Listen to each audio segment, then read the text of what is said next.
Like, let's start claiming who the fuck we are so that we can more fully step into being the person that we came here to be. Welcome to the Leanne Aligned Podcast. Here we talk about all things mystical, mysterious, and a little taboo. If you're interested in diving deep, going off the beaten path, and learning tools to help you fully embrace the soul-aligned life that you came here to live, then this podcast is for you. Let's open our hearts, expand our minds, and tap into the magic that lives within all of us. I'll see you there. Hello and welcome to episode 2 of the Leanne Aligned Podcast. Thank you so much for coming back. If you listened to the pilot episode, and if this is your first time, welcome. I'm Leanne, your host, as you probably assumed.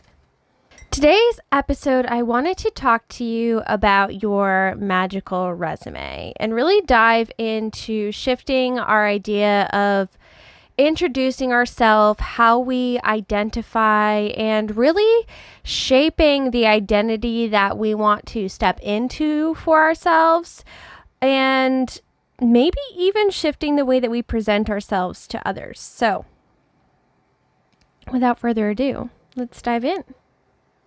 I was prompted to do this episode and kind of talk on this topic after last week's episode, the pilot, kind of ending the episode. I just dove into it and started talking about, the topic I had at hand for that time, but I didn't really give you any backstory about me. So at the end of the podcast, in case you didn't listen to it, I wanted to explain a little bit about myself kind of off the cuff. And as I'm sure many of us can relate to, the only thing that came to mind was really like listing my resume, right? Like, here's what I do for work. And maybe here are a couple things that I do for fun. And that's it. Like, I'm a cleaner, I'm a tarot reader, I'm self-employed, I like hiking, I love my dog Shadow. Like, those are the kind of things we default to when we're asked, what do you do, right? Or who are you? Tell me a little bit about yourself. We default to our work experience, which there isn't necessarily anything wrong with that, right? Sometimes our identity is much wrapped up in what we do for work, especially if we're very passionate about what we do for work. We do spend a lot of time in our lives at work. So it can be very much a large part of who we are, but oftentimes our job title, right, our job description, or the field or category of work that we are in doesn't really explain what we do, who we are, and why we're here on this earth. And I want to kind of challenge the status quo and see if we can open up a conversation where we begin shifting this, and maybe just internally for ourselves, or maybe even, externally as we actually meet people and introduce ourselves.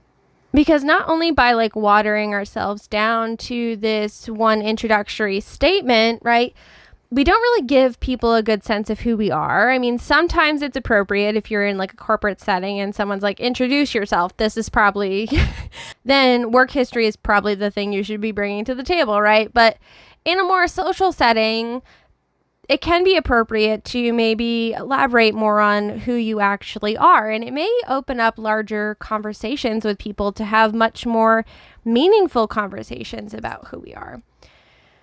And in addition to that, it also helps us with manifesting the life that we want to have, becoming the person that we want to become. Because the things that we say about ourselves kind of become a self-fulfilling prophecy. And if we don't claim who it is that we're stepping into as our title, we will never feel like that person, right? We will never get there because we'll always say, I'm still getting there. I'm not that person. Maybe I'm not publicly recognized as that person. So you present yourself as who you used to be or who you perceive that you currently are in terms of credential wise. And that continues to be your identity. So you never kind of bridge the gap between who you are now and who you're becoming, if that makes sense. Now, I want to backtrack a little bit and kind of explain a little more where this concept and the idea of beginning to step into your identity in this way started for me. Because it didn't just happen to be something that I magically thought of after last week's episode, but it's actually a concept that I was introduced to through a book that I read a couple of years ago called Bohemian Magic by Veronica Varlow. And I highly, highly recommend this book if you're interested in different perspective on witchcraft. If you love books that have very evocative imagery in it, if you love a mixture of witchcraft how-to spells and actual stories, the way that she writes is just so juicy. Veronica really transports you to places when she writes about them, to specific periods of time, to stories. Like, you are there with her, and the way she explains it, I can't even explain it in words other than the fact that she literally takes you there. Again, fantastic read. I will leave it linked below. I read it a couple of summers ago, and it's something that I continue to pick up over and over again, if not just to gain inspiration from it rather than just, doing particular spells or anything. But it's a stunning book, and if you're into creativity and witchcraft and being sovereign, and you're curious about kind of bohemian witchcraft and want to read some really juicy stories, then get this book. So one of the spells within this book that she has you do is about kind of rewriting your name and who you are. So I want to read the first little bit of this that really illustrates this point well. So direct quoting from the book in the section titled Crossfire Hurricane. Again, this is Bohemian Magic by Veronica Varlow.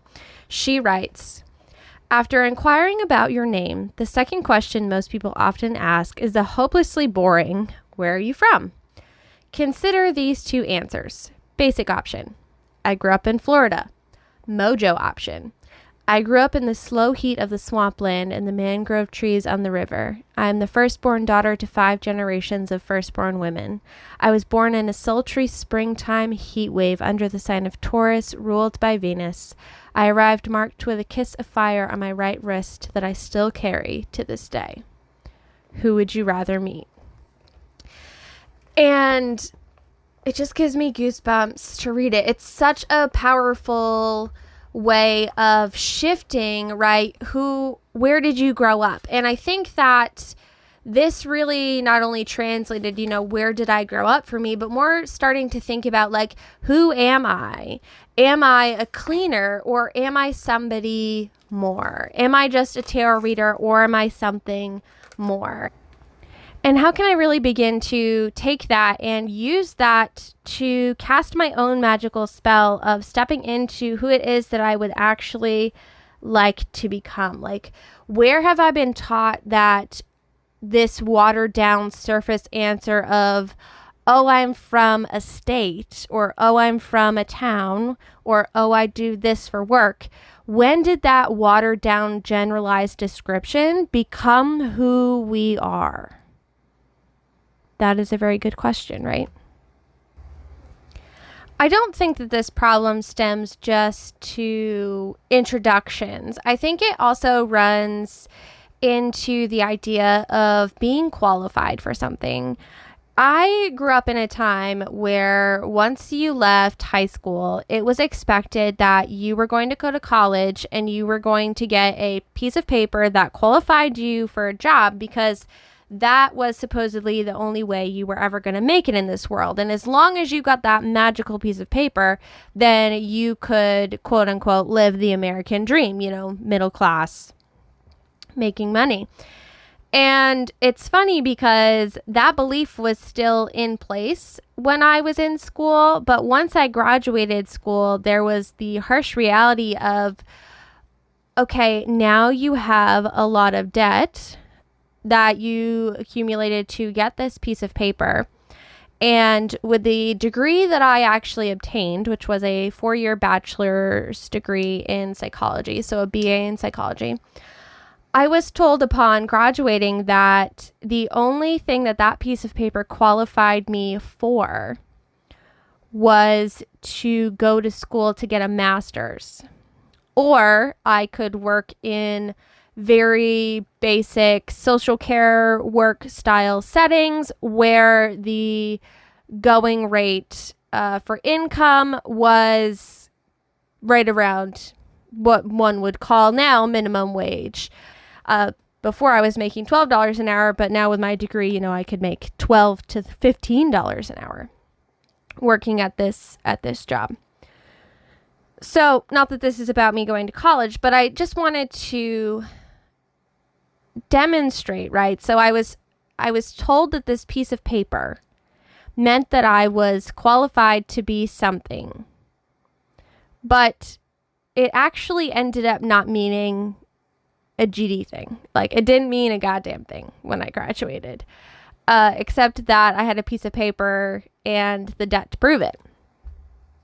And I think so often in life, we're led to believe that we can't be something until we have a piece of paper to prove it.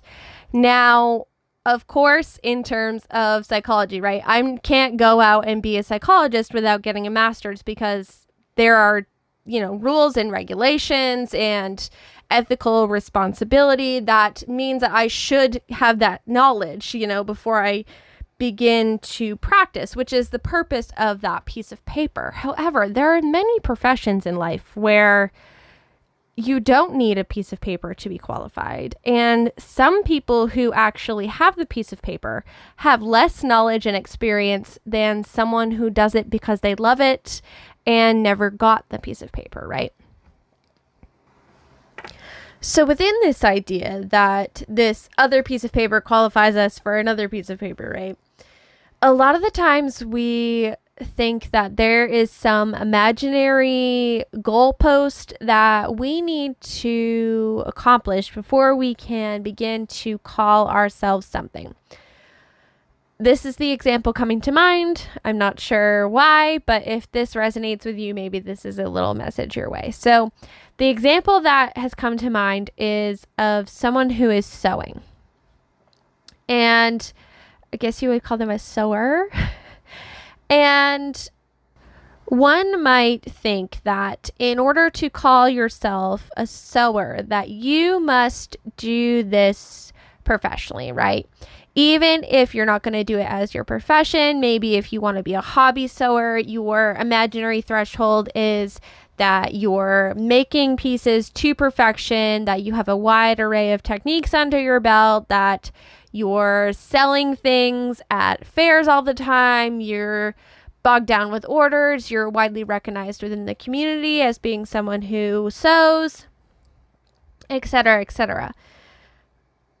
But that criteria, right, that idea that we have of, I can call myself a sewer when, doesn't have any legitimate basis, right?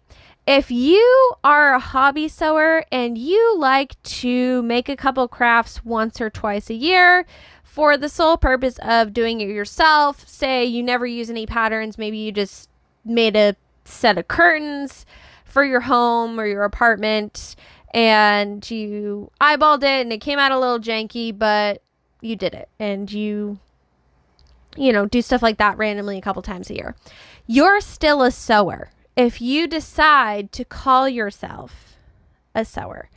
And this goes for lots of other things, right? Too, like, unless you're gonna be a professional seamstress, right, where you're tailoring people's clothes or wedding dresses or something like that, right? Even then, there's really no qualification. I don't know, is sewing school a thing? I have no idea. It might be, so don't quote me on this, but it's possible that there's no actual qualification for that, right? It's just someone decided to do something that they were passionate about and somehow found themselves with the experience that was required, or in the very least the connections that were required, right? Because sometimes things like that are all about connections rather than skill set. But they had the, skills acquired through their own individual practice to then acquire that job. But having that job does not make them a sewer. That's something you feel inside of you.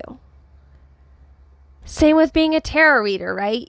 You can take courses online that will quote unquote give you a certificate of completion that you can use if you feel you need to be qualified to read tarot. But the actual reading of tarot, like being a tarot reader, is a title that you have to claim for yourself, right? There's no school that you go to be a tarot reader that's widely recognized, right? There's no review board like there is for psychology that's going to make you re-up your license to be a tarot reader. It is something that you develop as a skill, whether you innately have it or it's something you really have to work for, right? And within that, you develop your own style. And a lot of people will tell you, you can only be a tarot reader if, you only use tarot or you only use a certain system and you only stick to the traditional keywords and meanings and you use the court cards as signifiers for actual people, right? There's a whole prescribed way of doing it, but you can still be a tarot reader if you don't hit all of these benchmarks. It's how you feel inside. So keeping all of this in mind, right? We got a little muddy with a lot of different stories there, but the point of the stories were to illustrate that qualifications don't mean jack shit. You can be the most qualified person on the fucking planet, but if you don't feel inside that that is who you are, then it's never going to feel like that, right? Then you aren't that person, other than on paper. So the invitation is beyond the paper, right? Beyond the resume. Who are you? Who is it that you desire to be? Who are you becoming? And this doesn't just have to be titles, right? It doesn't have to be psychologist, sewer, tarot reader. This can just be, I'm the type of person that does fill in the blank, enjoys exercise, is kind, volunteers my time, whatever you want to insert into there. But jazz it up a little bit, right? Let's fucking jazz up those work titles. Another quick little tangent to illustrate this, and I know we're zipping through a lot of topics, but I feel like these are all connected, right? When we think of the magical resume, not only do we get to decide who we are, we can actually shift the perspective of what we're already doing to add new meaning to it. For example, one of the jobs that I've had now for over 10 years is being a cleaner. And I've worked at many different hotels. I've worked for regular people, clients. I worked for people with summer homes, which is a lot of what I'm doing right now. And I could say lots of different things that qualify me for this job. But that's not what the job's about, right? Yes, the job is cleaning. But the end result that I produce for my clients, that is my job. I don't just give my clients a clean home. I go through every inch of their space, clearing out stale energy, rearranging and infusing it with happiness, with knowledge, with the good energy, right? Usually while I'm cleaning, I'm either listening to some type of podcast, a YouTube video to learn something, or I'm jamming out to my music, right? So as I'm cleaning out their space and I'm clearing everything away and giving them a clean slate to work with, I'm also infusing their house with energy. I'm recalibrating their home, basically, is what I do. If you go to see an energy worker and you want your chakras aligned, I am that equivalent for your house. I realign your house. And most people I work for don't think that way, right? They're not spiritual. They're not thinking that I'm coming in and doing this magical. But to me, my job is magical, especially when I clean rentals, right? When I go to clean a rental house, I'm not just cleaning the space for the next tenant. I'm resetting it, right? When you go on vacation, you don't want any of that shit from the people who were in there before clouding up your experience, right? You want the clock reset so that when you get there, that space is ready for your optimal experience. That is my job, to facilitate and recalibrate spaces where people can come to rest, relax, and rejuvenate, whether it be in their own home or a rental that they're providing, right?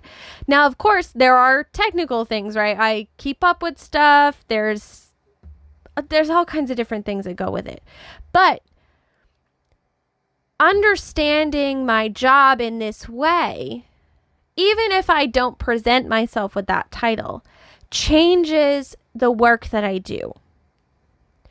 Because for a long time, I thought of myself, especially when I was in getting my degree, as I had shared with you previously in this episode, right? I had picked up cleaning as something to do during the summer to help me pay for college when I wasn't having classes. And at that time, I was in the mindset of that this is one of those lesser jobs. And I'm very happy to say that I don't think this way anymore about any job. I believe that literally every job on this planet, regardless of how much you get paid, is essential to the functioning of society. And that's a whole topic for a different time. But I fell into the trap of thinking that my job was less than because I was also getting paid, minimum wage, and that this was something that would not be acceptable for me to spend my life doing. That if I got to the end of my life and they said, "Oh, what did she do?" And, "Oh, she was a cleaner." "Oh, that's cute." It's like being a waitress for your life. That's cute. And again, there's nothing wrong with those jobs. Those jobs are friggin' necessary. When I go out to a restaurant, I want a good goddamn waitress. So all of these are essential jobs. And through the lens of looking at my job title in this new way, I was able to shift my reality around this. And when I shifted my reality around this and my purpose around it, I saw my clientele shift with it just naturally. I didn't try to, but I found that I was aligning with the clients that I wanted, the clients that were willing to pay for my expertise, my time. I was being trusted with more responsibility. And none of this was because I said to other people that I recalibrate your house, right? I'm not saying in all my witchiness, I come and I align the chakras of your house and clear your space and reset it to its natural set point so that you can relax. No, I just say I'm a cleaner, right? But it changed for me. It changed how I felt about the job. It changed what that title meant for me and what that said about who I am and how I could bring more of who I am into what I do. So I've talked at you a lot, right? I've talked at you a lot about shifting these different perspectives, sharing with you how we can begin to shift this. So let's talk about a couple practical things you can actually do before we wrap up this episode, right? Because it's all well and good to expand your brain, but let's fucking put it into practice and actually change our lives, because these are the tools that actually shift our reality. So what can you do? First, of course, I'm going to remind you of the Bohemian Magic book. If you were feeling called to that, definitely check that out. But on another note, I invite you to grab your journal and to build yourself over the next couple of weeks a magical resume. And what this magical resume is going to look like is you're going to write your name at the top and all that fun stuff. But then you're going to identify the parts of you that are magical. What is it that makes you unique? I'm a dog whisperer. Now, that doesn't mean that I can talk to dogs, right? But Shadow and I, my dog, those of you who don't know, I have a dog named Shadow. Shadow does not bark like most dogs do. He communicates through telepathy. I truly believe this, 100%. And again, this is a topic for another time. But when we adopted him, he would not whine. He would not go to the thing he wanted. Like, he doesn't go to the food bowl if he's hungry. He doesn't go to the door if he wants to go out. He looks at you. He stares into your fucking soul with his eyes, and he tells you what he needs. And if you don't learn how to listen, it's very frustrating because it takes a while to figure out what he wants. It's quite a big guessing game. So through communicating with him in this way, I have become a shadow whisperer, a dog whisperer, because we have this bond. Not because I always know what he's thinking, but because I've had to learn how to interpret what he's telling me through this other mode of being. So I'm a dog whisperer. I'm also a tarot reader. And I could talk about what that means to me. I'm a nature walker. I love being out in nature. I love hiking. I love touching the trees. I love feeling the grass under my toes, right? I'm also a knowledge junkie. I love reading books and learning new things and Googling literally anything and everything. So those are things on my magical resume, right? And you can infuse them with more magical terms. Obviously, I went real deep with the dog example, but you can be a magical collector of knowledge or something like that. So think about the things that you enjoy doing and figure out how you can communicate the magic within those experiences and come up with labels, right, that aren't common. So instead of calling myself a tarot reader, I could call myself a diviner, which is just, someone who uses divination to communicate with the other world. I'm a diviner. And I do this through seeing images and interpreting the messages that they mean. Because that's literally what tarot is. So those are some examples for you, but write your magical resume. Think of some things that you do and describe them in magical terms that don't use the technical term for it, right? I'm not a dog mama. I'm a dog whisperer. I'm not a tarot reader. I'm a diviner. I'm not an eternal student. I am a collector of wisdom. So do that. And then if you choose to accept this assignment, my final invitation to you is to take your quote unquote titles that you have within your life, whether that be, mother, sister, father, grocery store cashier, like whatever your profession, daily life role is. And sometimes those are the same and sometimes they're separate, but whatever that is, how can you get to the core of what you do in a magical way? Like, what do you actually do? What is your contribution? Not on paper, right? We're not talking about your fiscal review at your company. How did you contribute during this quarter, right? We're talking about what do you contribute magically to the masses through the work that you do that you could never tell somebody else. All right, so that is your magical homework, your little piece of integration for this episode. I would love to hear what you thought of this episode, of this topic. Had you thought of this anything like this before? Have you made a magical resume before? Did this give you some new food for thought? How are you reclaiming your titles? I want to know all the juicy details. Please let me know. You can leave a comment if you're listening to this on YouTube. If you're listening to this on Spotify or another podcast host, I would love if you would leave me a 5-star review.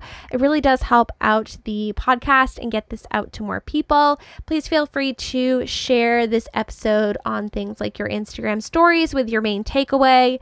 I would love to repost these things and open up a conversation kind of off the podcast, if you will, about these larger topics, because I think they're super interesting, and why shouldn't we spread the love, right? Like, let's start claiming who the fuck we are so that we can more fully step into being the person that we came here to be. All right. With all that being said, I hope you have a beautiful week, and I'll talk to you again soon. Take care, guys. Bye.